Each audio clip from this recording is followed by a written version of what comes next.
It was early September at a college in upstate New York. The maples in the quad were still in full bloom, and the grass was clipped, and dozens of young men and women walked along the paved pathways, carrying books and backpacks, a cell phone in one hand, their iPod in the other. Many of them with an earbud in one ear so they heard music on that side of their head while they carried on conversations on the other side. I was there to give a talk to the entire incoming freshman class, all of whom had been sent a copy of my memoir, Townie. By nightfall, it had begun to rain, and I'd just eaten dinner in a room of raised panels and deep carpet with 20 or so members of the faculty. Many carried umbrellas as we hurried across campus to the hall where I would give my talk. Like many published writers, I give a lot of talks, sometimes to crowds, sometimes to small groups. Sometimes I'm nervous beforehand, other times I'm not. Tonight I was nervous. Over 500 18-year-olds had just read all about my youth, and now I was expected to say something important to these young people, something that might inspire them as they began their first tentative steps into their college years. I was anticipating the kinds of students I often encounter on campuses across the country. A baseball cap wearing, gadget-addicted mix of earnestness and glazed distraction, of intense desire for something real and helpful, and a standoffish world weariness that comes not from the world itself, it seems, but from far too many cyber simulations of it. Whenever I'm in their presence, I feel a deep need to give them something worth showing up for, a story or a quote or a line of thought and feeling that comes from years of trying and failing and trying again to write truly about human beings, in this case, myself. But when we village elders stepped into the cavernous hall, nearly every seat taken by a young man or woman from various parts of the country, some from other parts of the world, something strange happened. Look it, there he is. And then came applause, loud and sustained. Then a few kids were standing up and the applause grew louder. What was this? I kept moving to the front, but I was glancing around at these young faces. And so many of them was an expression of acknowledgement and recognition, many of them peering around others to get a closer look at me. And then it became clear what was happening.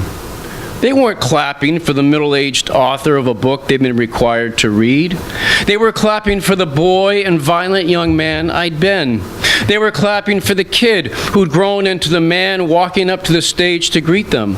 They were clapping not for Andre the writer, but for Andre the main character in a story called Townie.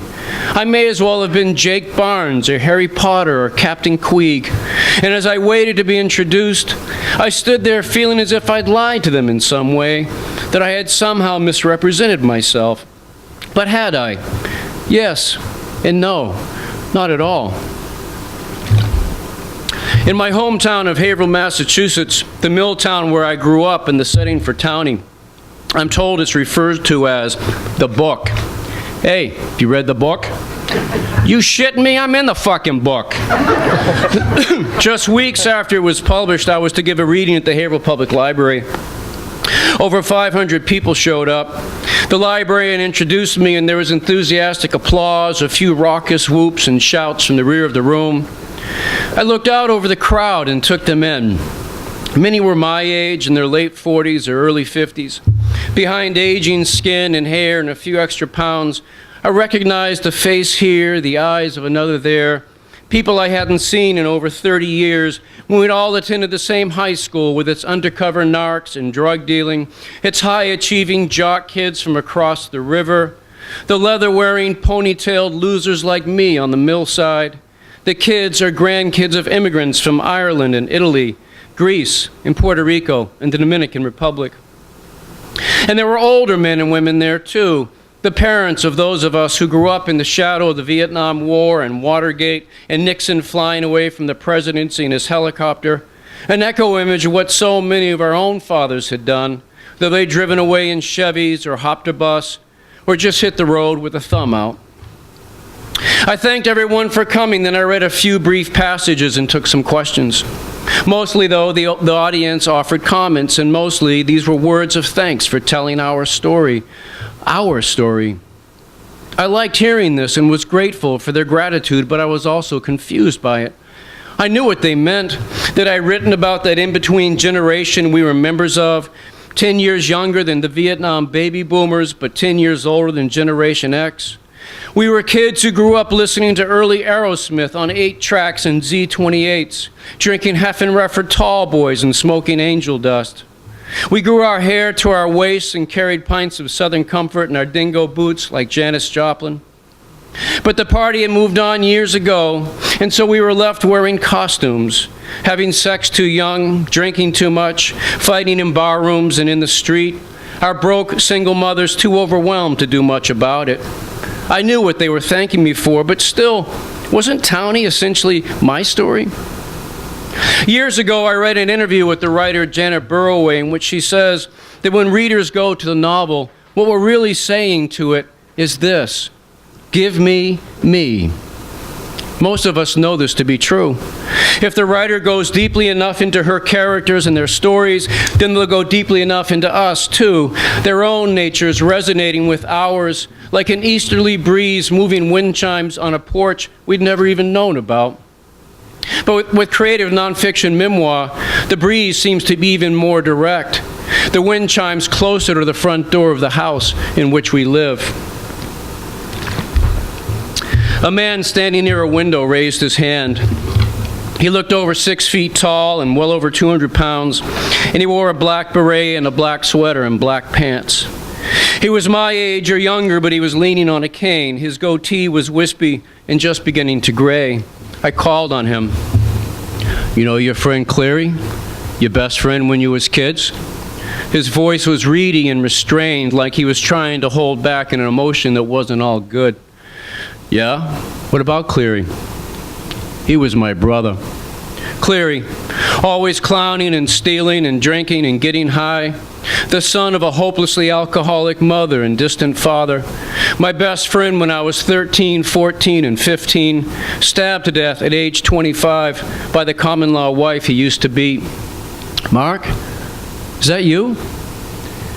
He nodded, and I left the podium and walked down the side aisle to Cleary's younger brother I hadn't seen in years. I hugged him, and he hugged me back, and then the crowd began to clap, and I walked back to the microphone and told them just who he was. Later, at the book signing table, he asked me to inscribe a copy to their father. Mark told me how happy his old man was to hear that his oldest son, dead far too soon, had made it into the pages of a real book, that his son would live on now, that he wouldn't be forgotten. On the title page of the book, I wrote how much I loved and missed his son, and I wrote his son's real name and wished the father well and signed my own. But a week or two later, I received an email from Mark's girlfriend telling me Mark's father had read the book and that he was very, very upset. And why wouldn't he be? How could I not have thought of this earlier? I described his son as having been a wife-beater in his last days. I described how deeply alcoholic his mother had been, this woman who died of her disease not long after her oldest child had been stabbed to death. I wrote how absent he, the father, had seemed to me during those years. My God, what had I done? I'd written as truly of that time as I could. That's what I'd done. But my intention was never to hurt anyone, ever. These things rarely happen when what you write and publish is fiction. I'm going to skip a part where a guy threatened to beat the shit out of me because he did it 35 years ago and just wanted to do it again. But I think he read the whole book. I'm going to skip this too. I had naively assumed, semi-consciously, that because our father hadn't lived with us, I wouldn't have to write about him much at all. But as I wrote my way back into those years, I learned otherwise. The word to remember is the opposite of dismember and means to put back together again. As I was putting back together the years of my growing up, my father's absence in our daily lives became a major presence in the book. For a while, a few weeks or a month, I resisted it. I knew that if I were to continue writing as honestly as I possibly could, I wouldn't be able to write about him in the most flattering light. He had wonderful qualities. He'd been immensely gifted, a true and humble artist, generous, funny, attentive to the suffering of friends. But as a young father, he also had been largely AWOL, and it hurt me to know that my writing was already showing this. I loved him. I missed him. I was proud of the art he had created with his time on Earth, and I did not want to betray him. Years earlier, when I just begun to publish my fiction, my father and I did a reading together in New York City. I read first, and then it was his turn. As he wheeled himself up to the microphone, there was boisterous applause, and a woman sitting next to me leaned in and asked, "Was he just the perfect father?" What could I tell her? That no one is? That it was my mother who raised us, not our father? That when he was around, he really wasn't? But she was clearly doing what I'd seen so many other readers of my father's work do. She was confusing the writer with his beautifully wise writing, the flawed artist with his nearly flawless art. I think I smiled and nodded and turned my attention towards my father, who'd begun to read. People who read his stories tend to love them to a degree bordering on worship. Art of this caliber can change lives. The last thing I wanted to do was to paint my father in such a way that I might somehow damage that nearly sacred relationship between his devoted readers and not him, but his work. But neither could I idealize him in any way. In Townie, I was trying to stay as loyal to my subjective memory of those years as I could. And in those years, my father was a deeply flawed one. But if my father's own art sought to do nothing else, it sought to illuminate truths. In all my writing life, I've been trying to do the same thing. So I held my nerve, stepped into my fears, and tried to capture my father as he'd been. I was in a bookstore in Ohio on the paperback tour for Townie. A Catholic priest sat in the front row. After my reading and talk and a few questions from others in the audience, the priest raised his hand. He was wearing his Roman collar and looked to be in his late 60s. He also looked troubled. The section I had just read showed how oblivious our father had been to the kinds of lives we children were living on the other side of the river from where our father wrote and taught. The priest said, "But your father wrote so insightfully about children in his fiction. How could he have missed this about you kids?" "My old man," I said, "if he were here, would be the first to tell you that the writing is larger than the writer. But what about everything he wrote about being a man of faith? How could he have written those things and then behave so consistently badly?" I may have quoted D.H. Lawrence, "It is not I who writes, but the wind that blows through me." The conversation continued, and I could see that this priest was no less troubled. Then he said this, "In the mid-'70s, I was a stockbroker on Wall Street. Then I read your father's novellas, and He paused, seemingly unsure about whether or not he should continue. "I quit and joined the seminary and became a priest. And now that you've read my memoir," I said, "you're wondering if the man whose work put you on your path was a fraud." The priest half nodded and said no more. I told him and the others gathered there that my father was no fraud, that his work was genuine and authentic and far wiser than he, a mere man, could ever have been. I told that priest he should never think otherwise. He seemed semi-comforted, but that night, lying in my hotel room wide awake at 3:30 in the morning, I kept seeing my own death and possible reunion with my father. And what did I see? I saw him sitting before me, his trimmed beard as white as it had been in life, and he looked hurt and confused. He looked betrayed. In his essay, The Magic Show, Tim O'Brien argues that successful characterization in fiction is not a pinning down process, an act of nailing a character, but quite the opposite. The deeper we go into character, the darker and more mysterious it gets.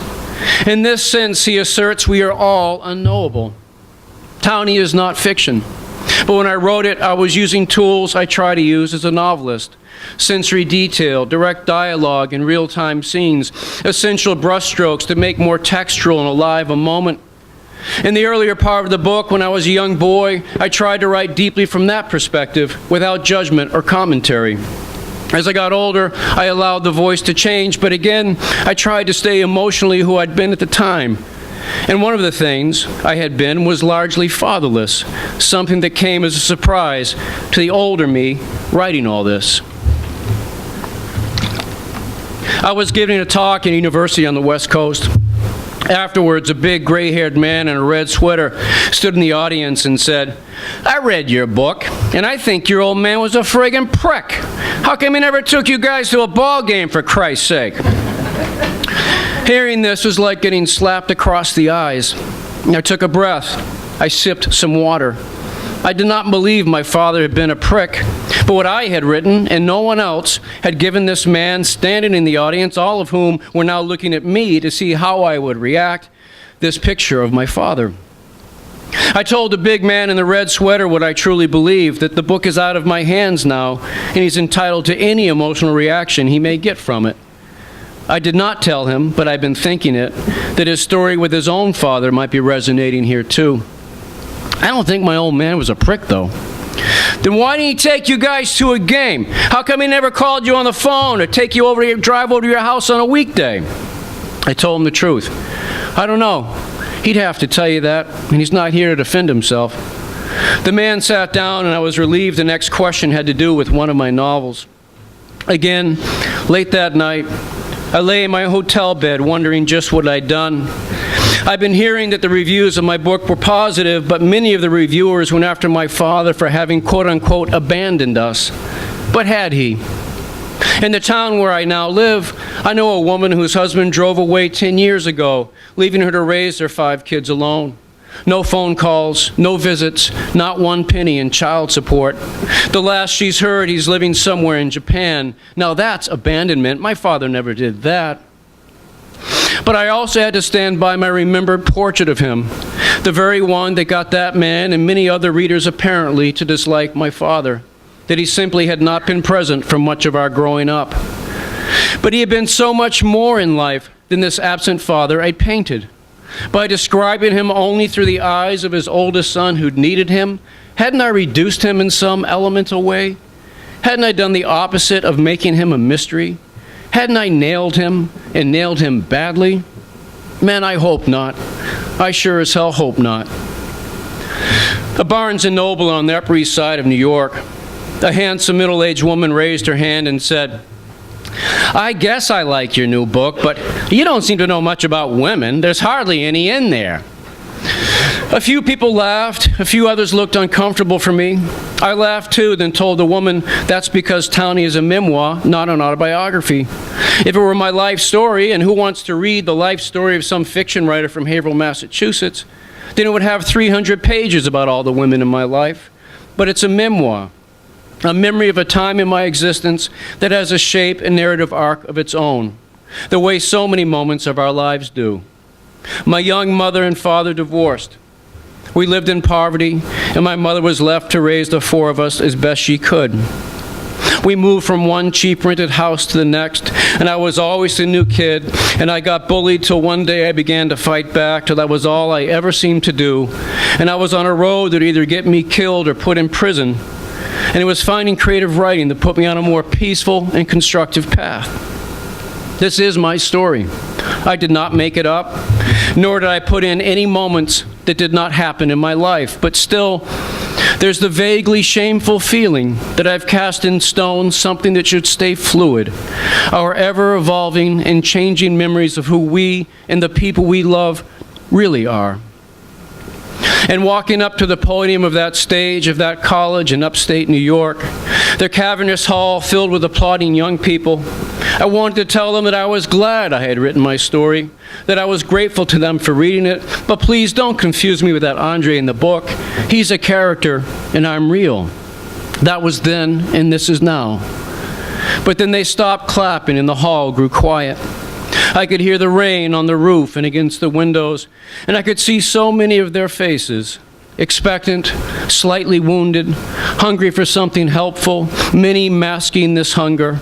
And I felt the younger Andre, the only one they knew, descend into my legs and arms and chest and face. Then we were both stepping toward the microphone, and together we began to speak. Thank you.